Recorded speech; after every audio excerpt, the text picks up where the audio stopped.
Not the way I wanted to start this video, guys. Hello, welcome to the highlights of 2025. Unfortunately, this is not how I wanted to start this video. So this was supposed to be an intro to this video where I use a song called The Boys of Summer by Don Henley. It is a really good song. Did some cool videos of the water behind me and all kinds of things. It would have been a really cool intro to this video. This video is actually a yearly tradition. I uploaded it. And I did upload it this year, 2026, the 5th of January 2026, 2025 highlights. And I'll be doing that for every year. And unfortunately, when I uploaded it, the song that I used, The Boys of Summer by Don Henley, is actually not allowed on YouTube. Whether it's the artist, and reasons why is because obviously there's revenue, like you can make, people can use the song and make money even though they didn't make the song. It's just all YouTube's guidelines and all that kind of stuff, like saying you can't do that. And that's fair enough. Obviously with my 30 subscribers and average views of 5, I'm not doing anything. And plus, I'm not doing this for money. This is a passion project, man, especially the intro. I'm really proud of this intro that I made, but unfortunately, it's like if YouTube's said, nah, stuff you, we're not putting it on YouTube for you. Like, it's public, but most countries can't see it because the song is banned in most countries on YouTube because the artist has maybe done that. So unfortunately, it's just not how I wanted to start it. It's just me talking, like, it's a shame. If you guys do want to see the intro, I have linked a TikTok. No! Alright, so I'm doing an edit in the edit. So I just uploaded that video to TikTok, and they just muted it. I had a feeling this was going to happen. You can't post that song anywhere for some reason. So you know what I've done? Google Drive. That's what I've done. So you can download it off Google Drive. It's only 1 minute and 30 seconds, I think. Just download Google Drive and just watch it there, because there's nothing else I can do at this point. If you want to see the intro, not the full video, it'll be cut off, unfortunately, and then you'll just have to go back to YouTube and watch the rest of the video that I'm about to show you now. So originally it would have been the intro, and then this would have been so good. I did it on 5th of January. I made it in time. Not a good start to 2026. I got the flu as well. I did it with the flu, and I still managed to do it. But then YouTube just slapped me in the face and said, nah, we're not allowing that. Like, you can't use that song. So yeah, it's a good song. It was awesome. I love it. If you guys want to see it, just click the link of the TikTok. Otherwise, just enjoy this video. Enjoy the highlights of 2025, I guess. Alright, so this part of me talking is after finding out the song is banned on YouTube. What you're watching now is some shots that I took for the intro that will look 1,000 times better with the song actually playing in the background. Should I try sing it instead, guys? I can see you, your brown skin shine in the sun. Okay, yeah, let's definitely not do that. But by the way, guys, the reason why this is being uploaded much later than the 5th of January, not a couple of days after, is because I actually caught the flu and my tonsils are hurting. So not only did I find out the song was banned on YouTube, but I also couldn't do anything at the time. Definitely not the best start to 2026. But enjoy the video, guys. 2025 was a great year of exploring 3/4 of the ocean, beach and the Mornington Peninsula, and other areas of course, and learning how to use 3 different cameras at once. I've always known a GoPro isn't good for long distance shots. During the summer seasons, this isn't really a problem. I'm always on my feet exploring getting close-ups. During winter, however, it can be tricky as it's very cold, harsher weather activity, etc. Later on in the year, I end up buying a DSLR camera to aid with my videography. I'll talk more on that later as the months come. Starting off the year with a 2-day heatwave with large enough swells, lifeguards ended up closing the beach even though it was so packed. So this is the first time I'm filming 2025, so it's big deal. I myself even got tossed around. That is a big wave.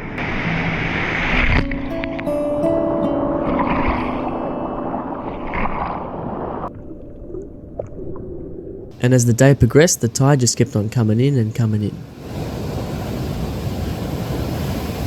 I always tend to rush to every good spot I know when the waves are really big.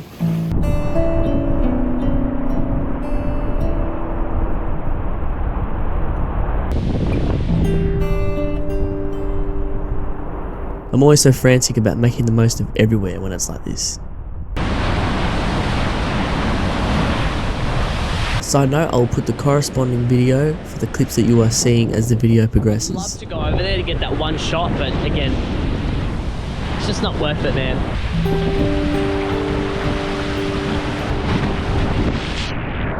Fucker. Got wet. This right here is a perfect example of when a zoomed in camera is ideal. Otherwise, risking to swim to that rock is my only option. So this is what it's like to be here in the morning. I didn't get much sleep last night, so I'm pretty tired. Yeah, I always miss a spot of sunscreen. I did end up sleeping in the car that night. That's good.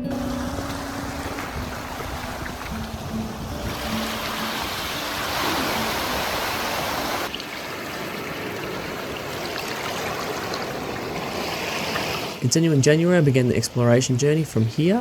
Apparently it's called Russell Cove. For this spot in particular, I had to travel along the cliffs first, then make my way down, as I wasn't geared up to swim across. Mate, it is a workout to get down here. I stepped foot at the end of this along with some guys fishing for leather jackets. I wouldn't be surprised if they thought I was a seal at first.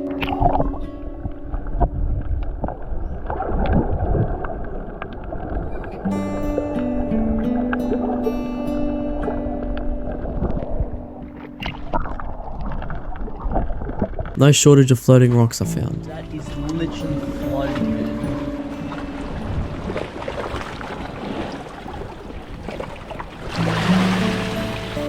Got a triple. Look at this thick thing, man. Look how thick that is. And on super low tides, a lot of the marine life that isn't normally at the water is left completely dry, giving the opportunity for closer inspection.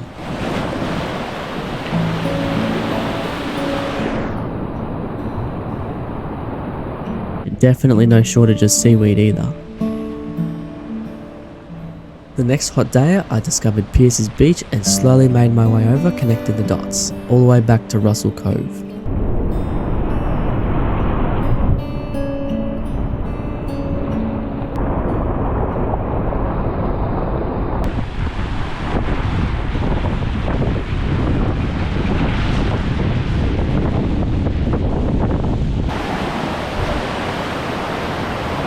It was a bit harder to check things out because of the apparent waves.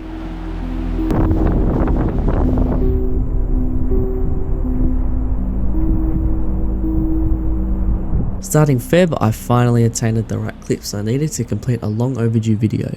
This video was actually planned 1 year before its release.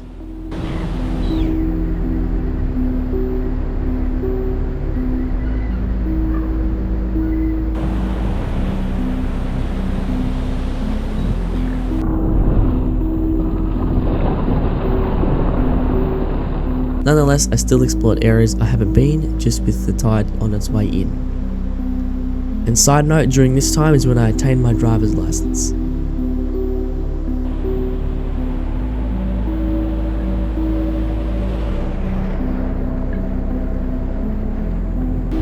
A little bit, but chipped it off. Began at Spray Point, walking along Montfort's Beach towards Careen Point, better known as Bridgewater Bay.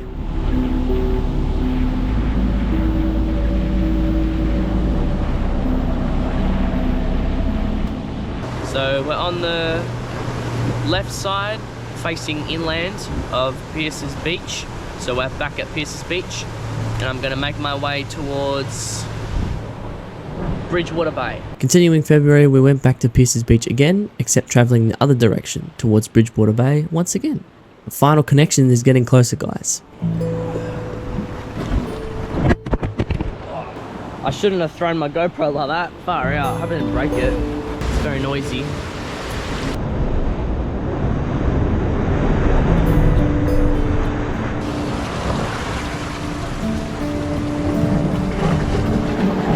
So this entire rock that I'm standing on, all has to be hollow. Has to be, for sure.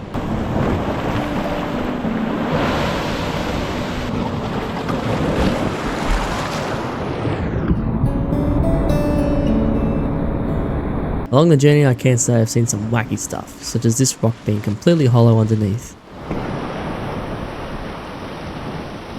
It's connected, but it's only connected by this top rock here. There's no rock underneath, it's hollow as I showed you before.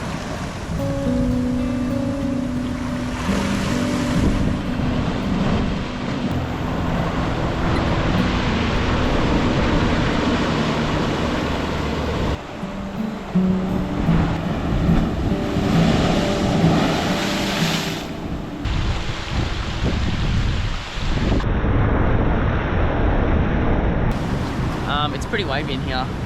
March greeted me with huge swells and an all-day high tide. I continued where I stopped last time and actually made it to Korean Point. I nearly trapped myself in the process.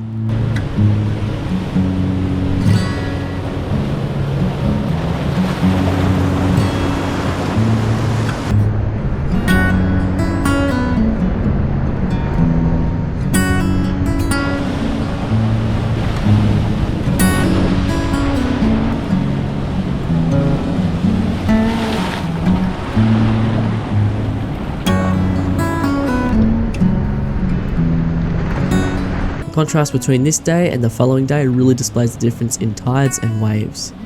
Just for perspective, that rock is higher than me, and the following day I stood next to it.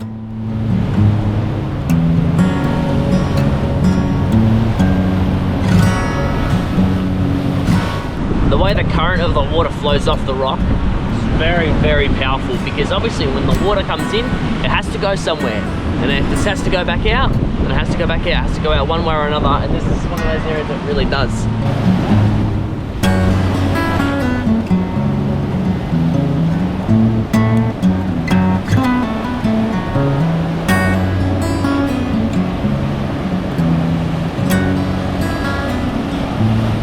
We are at this rock again for the third time, but this time tide's out, and the waves say it's 1 meter, but that's definitely not 1 meter.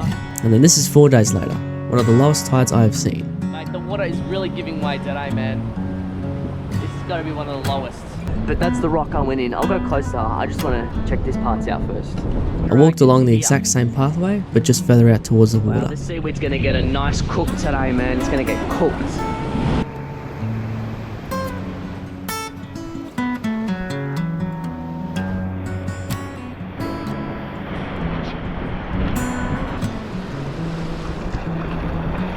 Wow, it's like a whole seaweed sanctuary, man. What is that? You see that? To say the difference here is drastic would be an understatement. Now, I was here about 5 days ago, while water was about the height of this rock. To be my height, the waves would be coming in up to my head.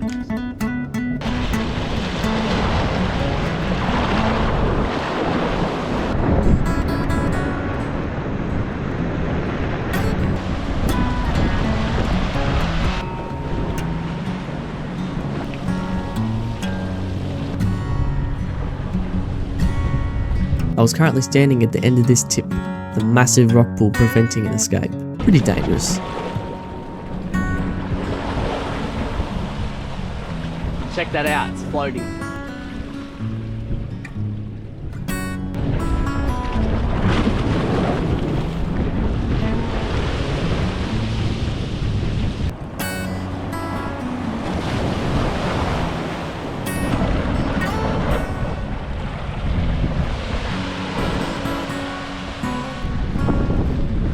Has given way, and instead of falling off into the water, what happens is it cracks up and it stays up. I love how you can see the smooth cut of the broken part.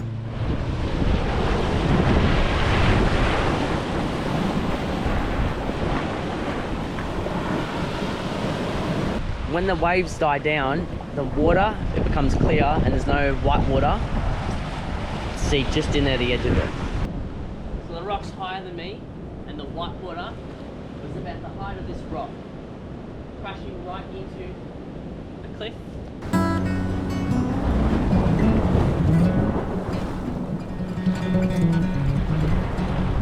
So I'm here again for a third time. Yep, like I said, so there's a lot more people out today because it's Saturday, long weekend, to got the Grand Prix going on, so I guess people just using that. Still in March, I went straight back to Korean Point again when it was low tide. It definitely became one of my favourite spots during these times. So I'm confident I can get up in this area because that's where I came down from, and then there was where I was last time, so... I love doing my comparisons, don't I? Pink. Lots of pink everywhere. So I'm walking alongside the bottom of the cliff into Bridgewater Bay, where most of the crowd hangs. This is a pretty bad spot, definitely.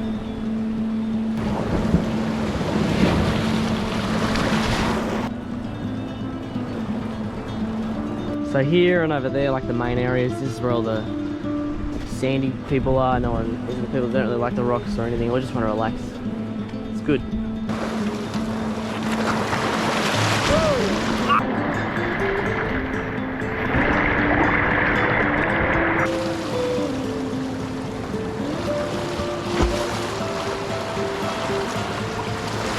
This place's popularity comes from the infamous jumping rock that attracts many adrenaline junkies.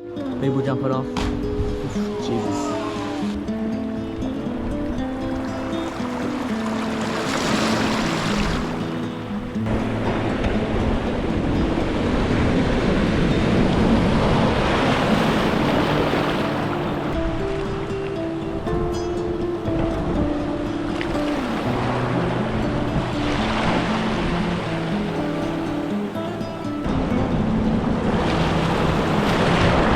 During March though, I had a planned 2-night stay at Sorrento Hotel, which was awesome. At least no sleeping in the car this time.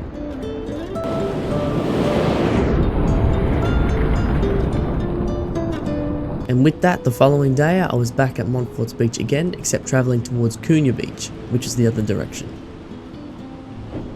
Walked past Spray Point, which I have filmed hundreds of times.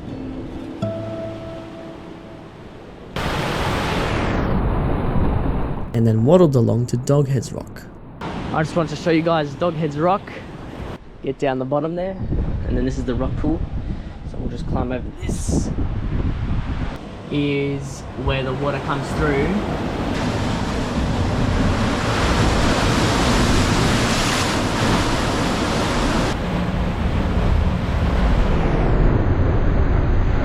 Doghead's Rock is one of the most unique spots I know. I've been in here many times when it's calm.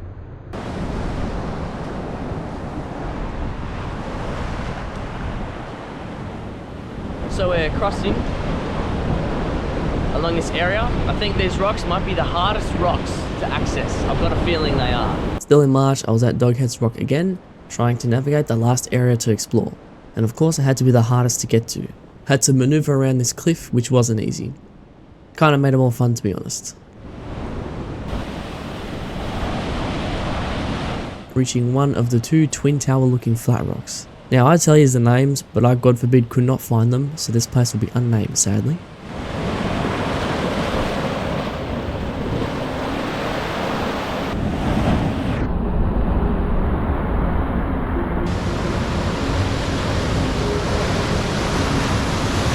Advancing to the second tower was a bit sketchy and definitely required me to keep close eye on the tides. So we've made it to the other side. It looks so much more deadly from here. Don't want to get trapped now. Very strange rock formations, and I honestly don't think many people have been to this spot. That makes sense.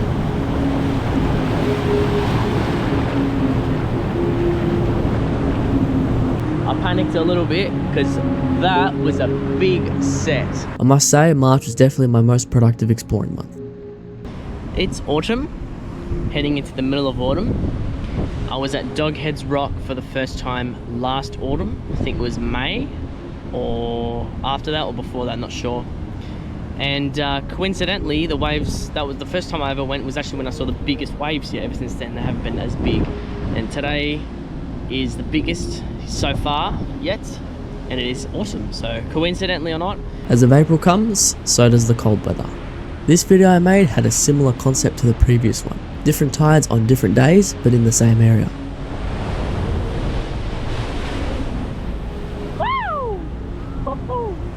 For this day, the ocean didn't give me a chance to keep exploring, but instead I captured my favourite hydraulic action. I know it's very niche, just like everything else I talk about, but that's why I like it.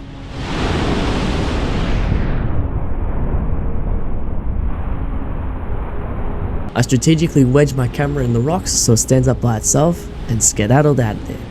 I wasn't keen on getting soaked.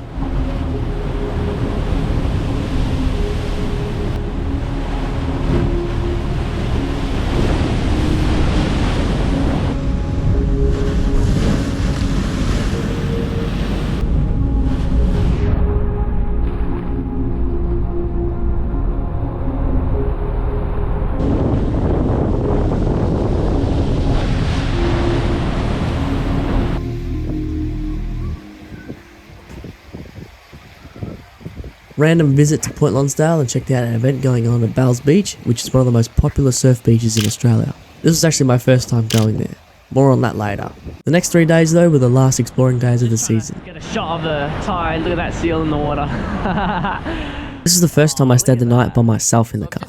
Honestly, it was so much fun. Once again, to watch the sunset.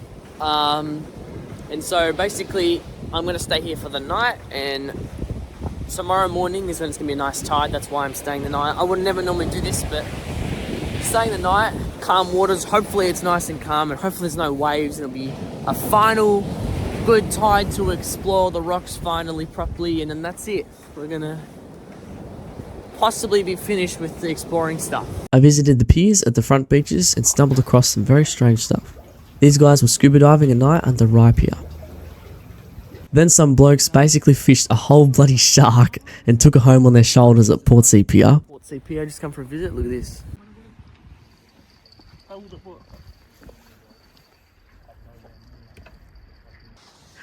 Just left it here. After that, a seal was swimming laps at Sorrento Pier. Sorrento Jetty where the ferry is, and look at this massive building. It's all on top of water. I went down, there's like an area where I can go down. I was naughty and went through here and then went down there. And then I looked under and there's like a seal breathing. See if you can hear him breathing.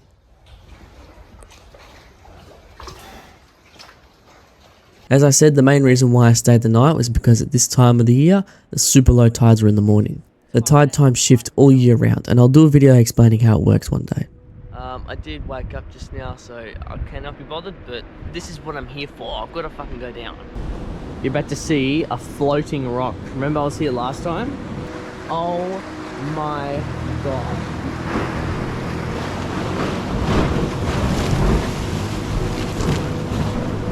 When we're on the top here, you can see all these, all the seaweed and all that.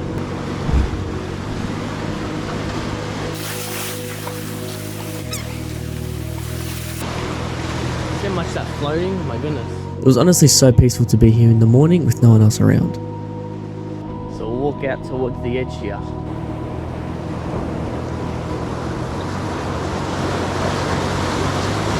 You can really see how many broken rocks there are.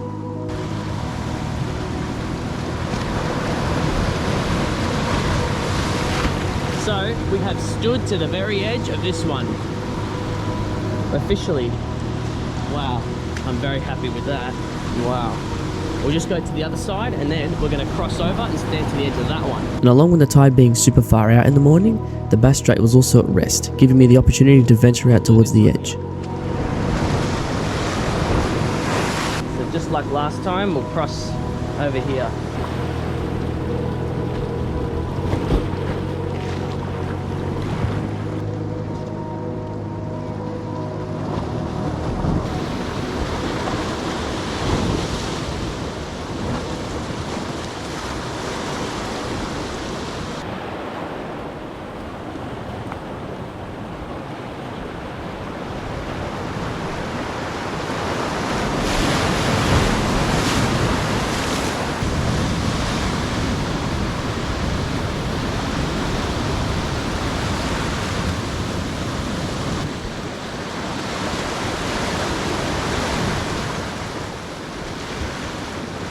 I'm going to show you an area where I don't think I can go when it's wavy, and so I'm going to take advantage of today. And it's like the main area I wanted to check out because it has to be not wavy or small waves like today. I have to get down here somehow. So you see here, we won't be able to get up these parts. Oh, actually, you know what? I reckon I could get up here. We can literally get through here. That whole time I was thinking, oh great, how am I going to get back up? See these rock pools as well. How it kind of goes up in like layers. So this is like the first layer. These rocks are like the first layer, and then over there is where I went down. It's like the second layer. This area, in my opinion, is the furthest reach from people. There is absolutely no way to get down or back up whatsoever.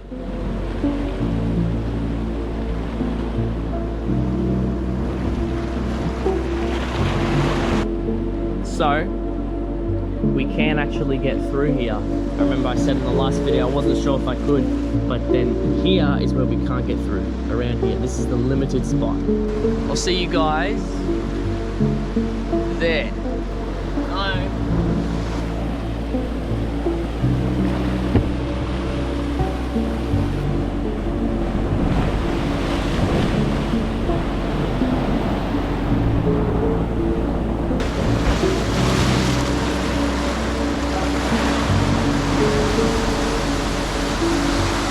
To finish, I went back home the night and came back in the morning with Dad on a random last day to London Bridge.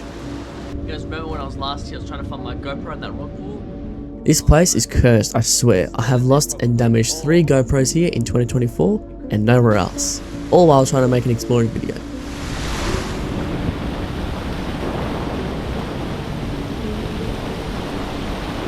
Kinda why I've been putting it off until now.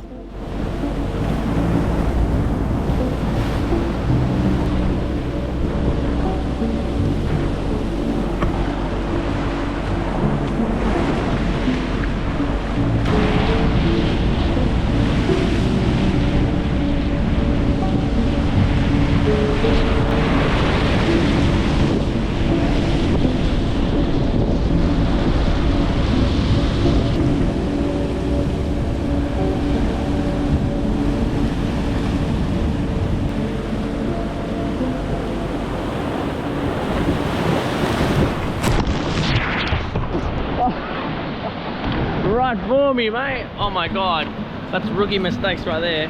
As winter looms ahead and summer fully vanishes, I knew what videos I wanted to make still. However, instead of planning and processing how I was going to execute such videos, I instead drove around the Ballerine Peninsula and concluded I wanted to explore here more.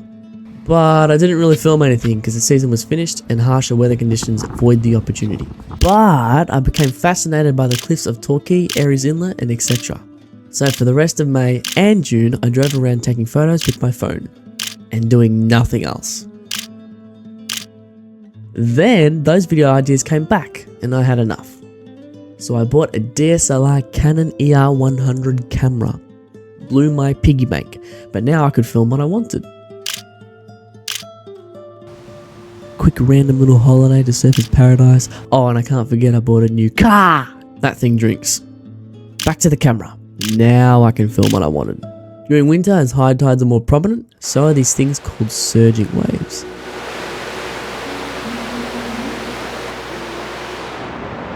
The mix of flat rock surface area and high water level creates such spectacles. But don't get it twisted, this video required almost perfect conditions to finally make. Evidently. Started off horribly when I first tried filming, but then gradually got better and better and better and...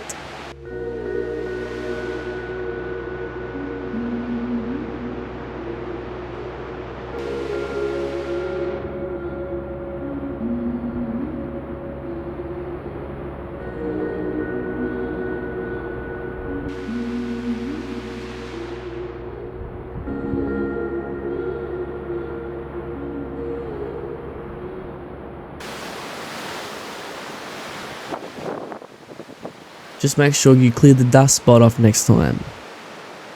Why is that seagull so fat? Hello, Harry. Want some leftover chips? Want some leftover chips? Hmm?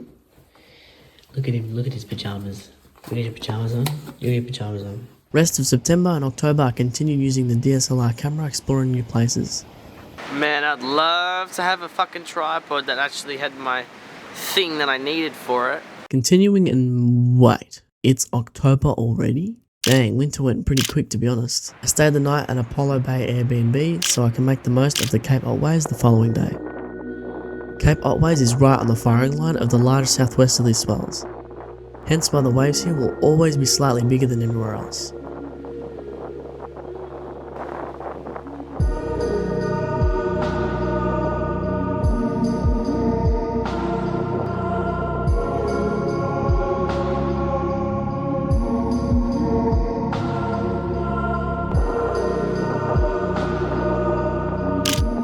Now November was nothing? Yeah, that's right. This is why. Only thing you get from me is playing with seaweed.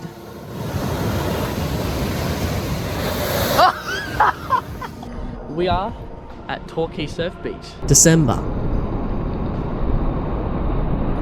Now the exploring season has partially begun. Endless road commenced at Torquay Surf Beach. The cliffs here are my favourite, with layers of different rock stacked like a cake.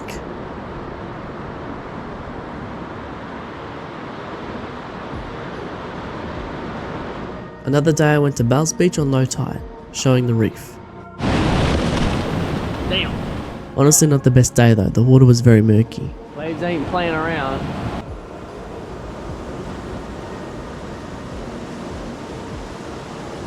As we wrap December, I believe this year was very up and down with filming, and I definitely had my weak points. Hopefully next year I'll be a little more consistent. However, for 2025, I explored 8 new locations and uploaded 11 videos on the channel. Surprisingly, didn't break or lose any GoPros this year. In Feb, I bought a handy bright orange waterproof bag to carry all my belongings so I could ditch that old lunchbox. Along with that, I bought a new silver tripod, which wore out really quickly. This is what it looks like now. Look at that. Bent. Rust. Can't even open these. It was only cheapy. Best part was in October. Dropping all of my equipment I for some reason kept in the white bag, forgetting I had the orange one. And of course there was a rock pool below me. All non-waterproof stuff including the batteries got wet, so I had to chuck them out and buy 2 fresh new ones. Even more wear and tear on my reef shoes, but turns out these were stored somewhere in our warehouse, so I definitely made use of them, along with a wetsuit as well. Lastly, can't forget about the DSLR Canon camera I got in July, along with a hefty tripod and cleaning kit. With this year passing by, I'm confident I may be more equipment ready for 2026. But for now, that's all folks. Thanks for watching.